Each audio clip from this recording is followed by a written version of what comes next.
These are the 4 main ways that men are judged before you find out more about them. Now, there are some other ways that men get judged. I'll save that for a little bit later in the video. But these are the 4 main ways that men are judged basically the first time you see them. And they go up in rank. I'll start with the lowest one. Men are often judged the first time you see them by their clothes. Well, actually, let me just give you the 4 up front, and then I'll break it down as I go. Men are judged by these 4 main things. 1, their clothes. 2, their car. 3, the woman that's on their arm, or the type of woman that they attract. And 4, their house where they stay. Now let me break it down. So, your clothes. For a man, when people see a man in nice clothes, they could be new, nice, crispy, clean, looking good. Maybe they're not new. Maybe they're vintage. You know what I'm saying? Maybe they're retro. Maybe it's a nice color combination. Got a nice little vibe to it. But when people see a man in nice clothes, his value goes up a little bit. When people see a man in rags, you know, his clothes is hanging off of him, it looks like he put no real effort or thought or care into it, drops it down a little bit. Now, we know appearances, that's the outside. You really want to try to get some substance, which is below the level, but that takes time to get to that. So that's what I'm saying. These are the 4 ways that men are judged on the surface level when you first see them. Men and women judge men in these ways. So like I say, the first level, your clothes. When people see a man in nice clothes, looks like he put some time and attention and care into it, goes up some. It could be a nice creative shirt. It could be, you know, you wear hats, you know, nice sports outfits. You're wearing the latest labels, you know, the freshest labels, whatever. Secondly, your car. Could be a new car. Nice little paint job on it, you know what I'm saying? Nice SUV, nice sports car. Could be older. Like I said, just like the clothes. It could be vintage, retro, you know what I'm saying? Oh, you don't know about that model from that year? Oh, yeah, let me tell you. You could keep your car up. You know what I'm saying? It's always shiny. It's always washed. It's always waxed.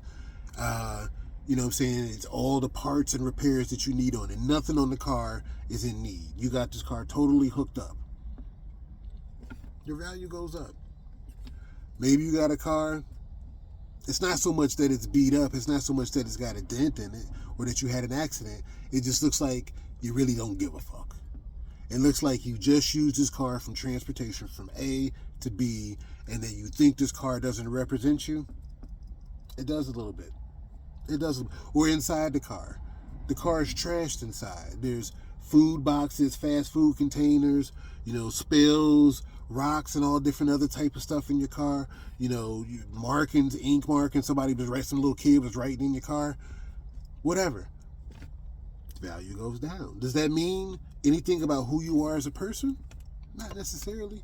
There are some people who are brilliant and absolutely dysfunctional in their lives. Their rooms, their notebooks, their paperwork, how they carry themselves, everything might be in tatters. And yet they're brilliant up here.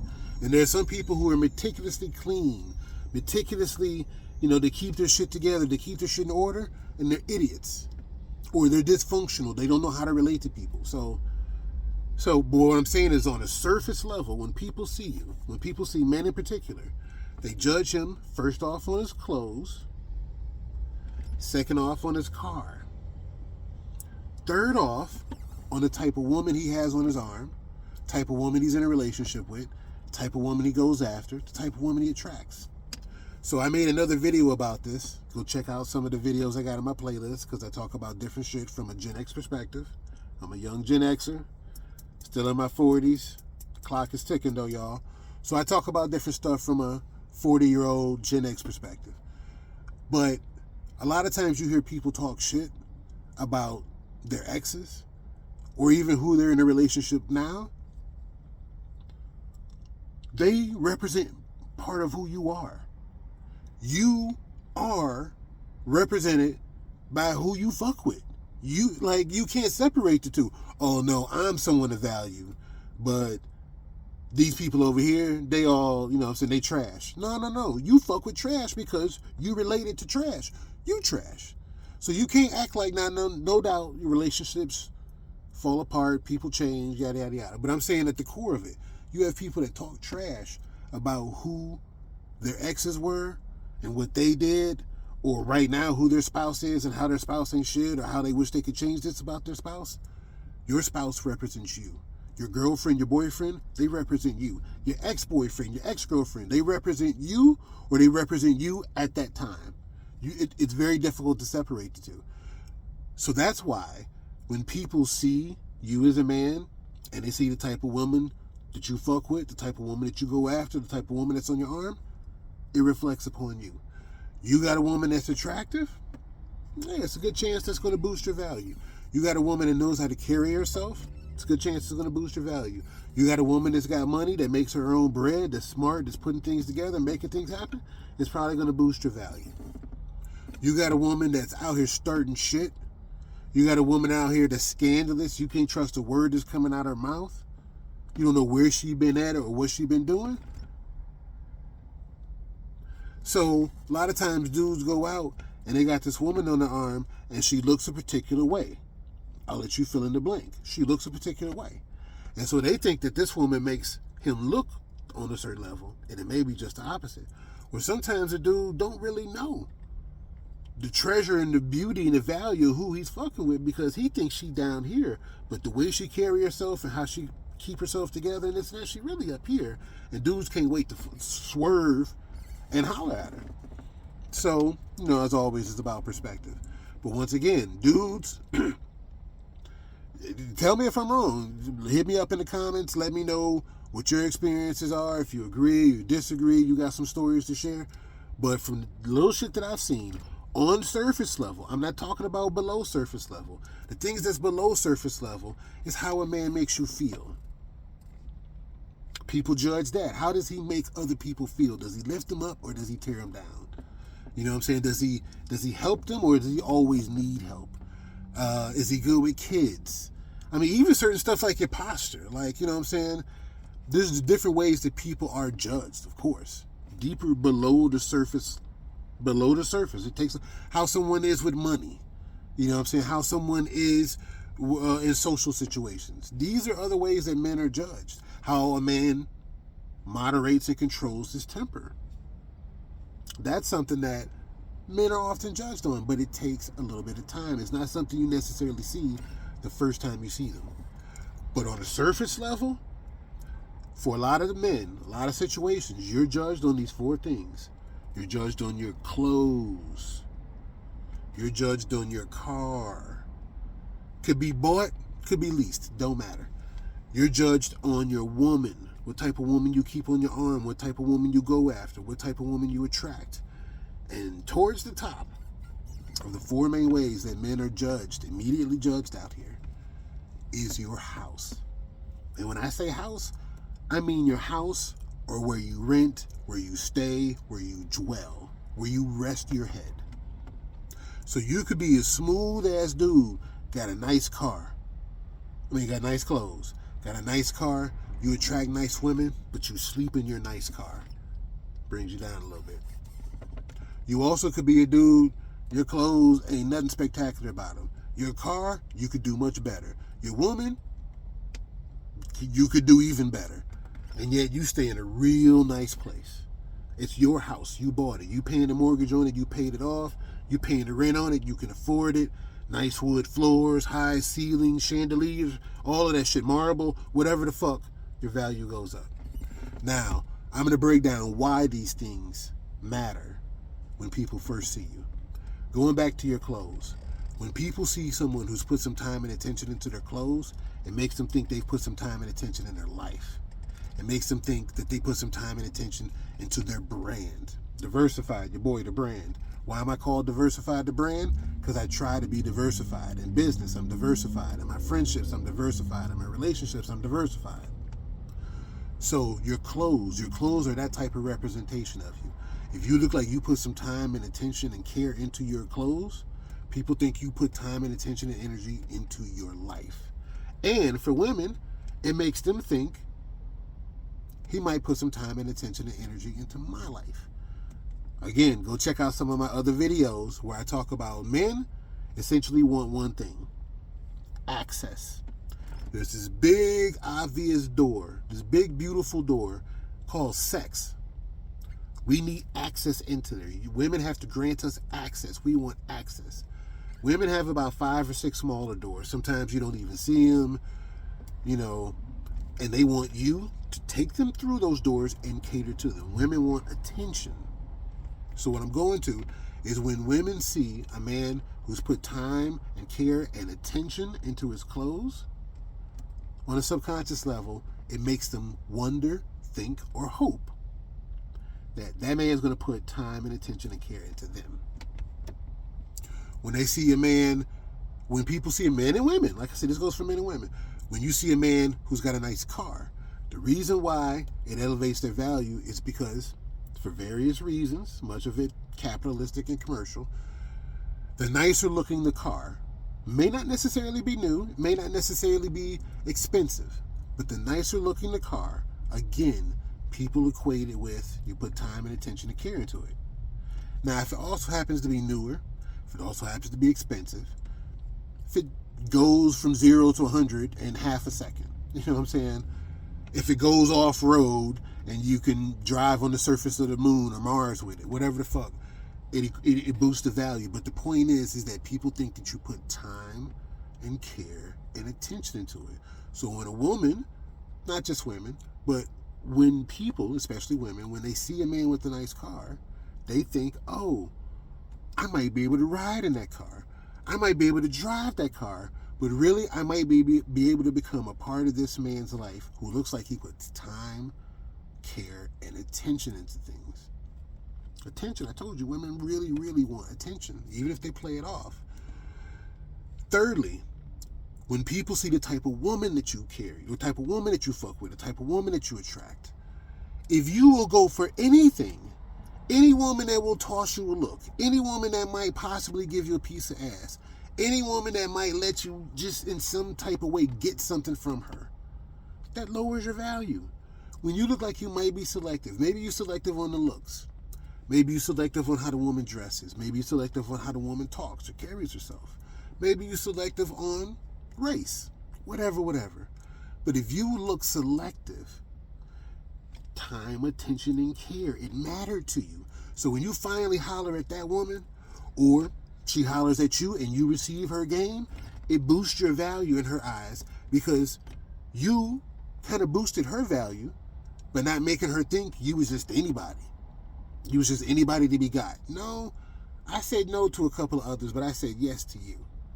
So if a man just has any type of woman on his arm, it's going to lower his value because it looks like he's not really selective. Maybe this dude is a pimp. You know what I'm saying? Like, that's just the type of people that he keeps. But when you look like you understand that the woman that's on your arm, the woman that you go after, the women that you attract are representative of who you are, your value goes up. Even if you're a piece of shit dude, now listen to me, even if you're a piece of shit dude and you hang with other piece of shit women, as long as you recognize you're on the same level with them, it actually boosts your value because you're not faking the funk out here. You're not fronting. I'm a piece of shit dude. I fuck with piece of shit women, and we are happy together. But when you think that you are a dude on a certain level and you fuck with piece of shit women, you're revealed. You're revealed.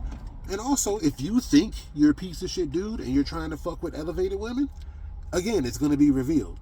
But my point being is if you understand that the woman you attract, the woman you fuck with, the women that you go after represent who you are, when other people see that, they see the bridge, they see the connection, and it boosts your value because, again, you put time and attention and care into who represents you.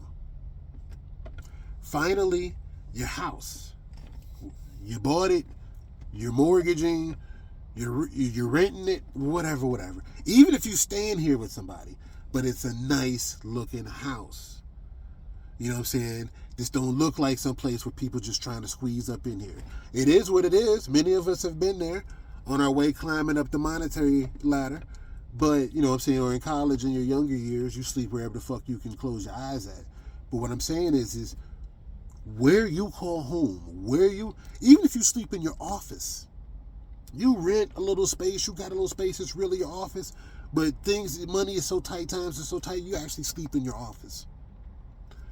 Where you lay your head is also representative of your value. Certain people don't just lay their head anywhere. But of course, money matters, resources matter. And yet and still, some people, they may not have the money to afford the best place, the biggest place. But when you go inside a place, it's clean. When you go inside this place, there's some sort of organization. When you go inside the place, it looks like they've had company and they respect that they have company. Not like just come in and knock the shit on the floor and get in where you fit in. Too short reference, baby. Gen X. So, where you stay, like I say, maybe you actually do own this house. Oh, you know, women are creaming off of that. You know, some dudes are envious off of that. You actually own your own house. It could be a shack. You own it. Time, attention, and care, remember? Maybe you're renting. Okay, but it's a nice place. It's representative of who you are. Time, attention, and care. So really, if you've noticed a pattern, the denominator to these things is whether or not it looks like you put in time, attention, and care into these things. Because if you put time and attention and care into these surface level things that people see about you that don't really, really represent who you are, you probably put time, attention, and care into who you are, into the things that really matter. So there's so many things out here that's like a subconscious game. It's below the surface, but so many people operate on the surface. Imagine being like, you know, a riverboat. You're having fun and you're on top of the water and you think you're seeing everything, but below the surface is really, really, really where everything is going on, and you just don't even have a clue, because a lot of people, they just stay surface level. But this is a way that you can observe surface level things, those 4 things, and then realize what's beneath that surface, what's below that, and why people value it the way that they value it. Because like I say, you could have bummy clothes, you could have a beat up car, and your woman is nothing spectacular. She's not a model. She's not a rocket scientist. She's not a school teacher or a nurse. A social worker, none of that. She just works somewhere. But you could have a nice house. And people will be like, oh, this person must be doing well for themselves. But these other metrics, they wasn't. You could have somebody, car's messed up, they ain't got no woman, and they sleep in their car, but they might have them crispy, nice clothes on every time you see them. It makes you think a certain way about them. It's not all the way accurate, and yet you still kind of roll with it. You could see someone, clothes ain't worth shit, need to upgrade their clothes, ain't got no car. They trying transportation. It's called they 2 feet. And they don't stay nowhere. They stay with whatever woman that they can stay with. And yet, they woman is fine as fuck. You looking like, how in the fuck? You with him? What? Huh? And your thought about him is going to go up. One last other thing that boosts people's value is, like I say, it's a surface level thing, but it's subconscious. People can't help it. If somehow you have some type of proximity to celebrities, if you somehow have some type of proximity to people who are celebrities, famous, you know, the popular crowd, somehow your value goes up. If you was chilling, if right now, LeBron James, you know, Chris Brown, somebody, Leonardo DiCaprio, I'm just thinking they didn't random names off the top of my head, pulled up next to me in his car and was like, hey, D, Diversified, what's up, dog? You know what I'm saying? Gave me a little dab, you know what I'm saying? Whispered something to my ear. I know, man, I know. We gonna catch up with each other. We gonna catch up. And then rolled off. Your opinion of me just went up.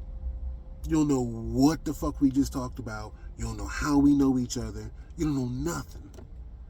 But it's those surface type of things for dudes doesn't really affect women as much. Women, they got a whole nother thing that they deal with that I won't even begin to try to speak on because I'm ignorant of it. I just see it from the other side of the fence.